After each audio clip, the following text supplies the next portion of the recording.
बेबस को रुलाने से रब रूठ जाता है, गर्दिशों में अपनों का साथ छूट जाता है। अरे समझ नहीं आता कि अपने ही क्यों सताते हैं, ये समझ नहीं आता कि अपने ही क्यों सताते हैं। खामखा सताने से ये दिल टूट जाता है। बहुत थोड़ी दुनिया वालों ने एक गाना गाया था बहुत पहले, कौन सा बेटे?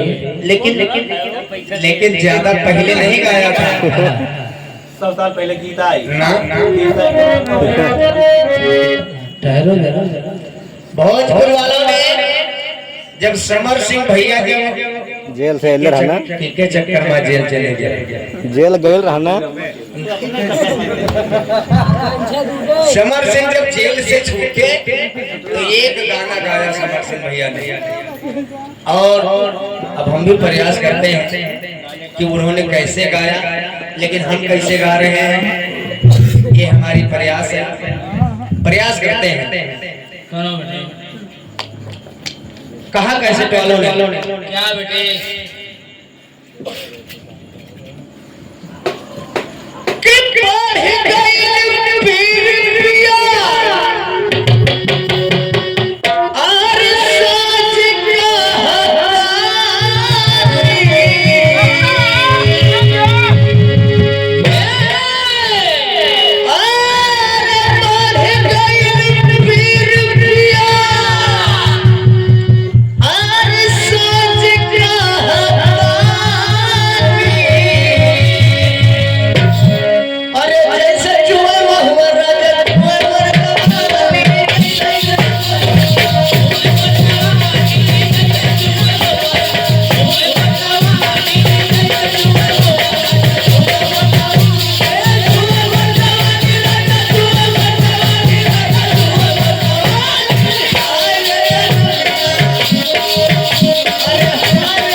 अवधेश भैया ये हमारे क्लास फेलू भी है, ये नहीं जानते भैया जी के द्वारा 21 मुद्राओं का श्रद्धा सुमन अर्जित हुआ है। आशीर्वाद की कामना है, धन्यवाद है।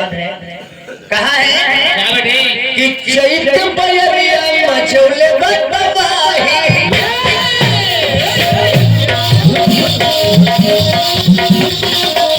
ओ चैत बयरिया मचौले बतवाही, लच लच देह करे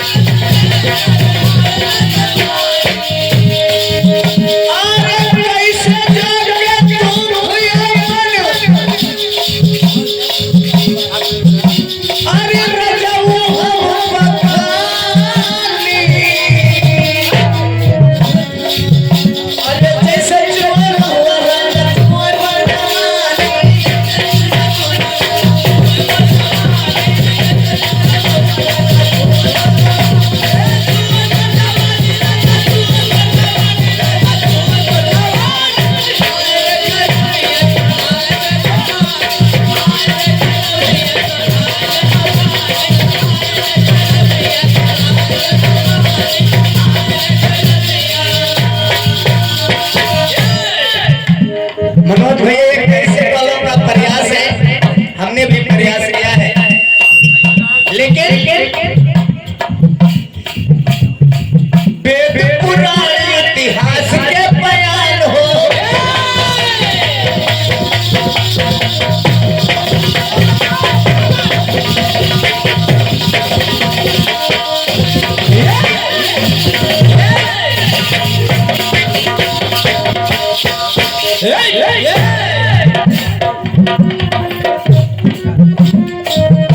भैया राजपूत जी आपके ये काम पर आए हैं भैया को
अकाल पड़ गया, वहां के लोग प्यासे मरने लगे।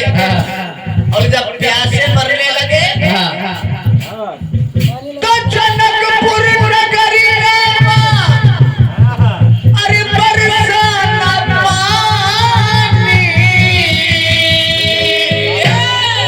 तब अरे सोने का हलवा चलौले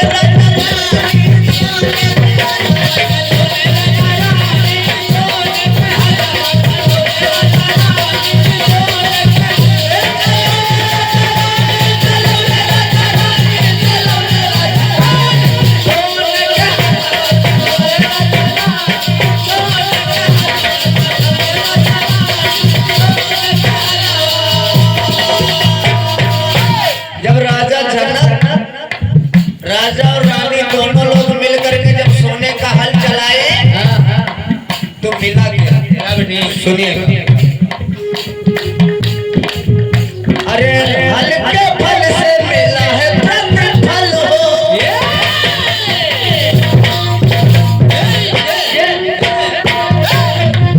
हल के फल से यानी जो भार था जब जोता राजा रानी ने हल के फल से मिला है प्रतिफल हो। हल के फल से समस्या हुई हो।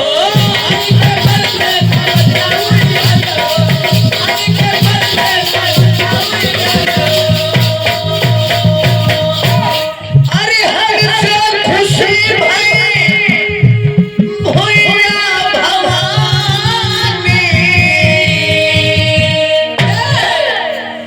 अरे हल से खुशी भई अरे भुइया भवानी।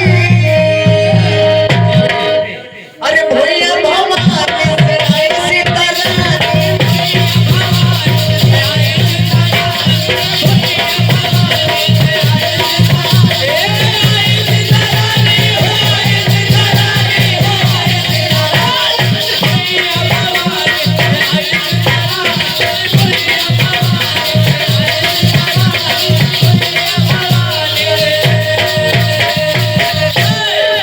जब राजा जनक और रानी जी ने जब हल चलाया तो एक घड़ा फंसा। घड़े से माता सीता का बड़ा दुर्भाव हो गया। उन्होंने घड़े से प्रकट हुई माता सीता।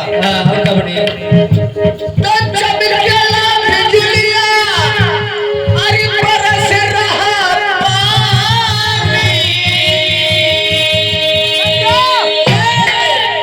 भगवान खुश हुई के और पानी बरसेला। अरे चमकेला बिजलिया बरस रहा पानी। अरे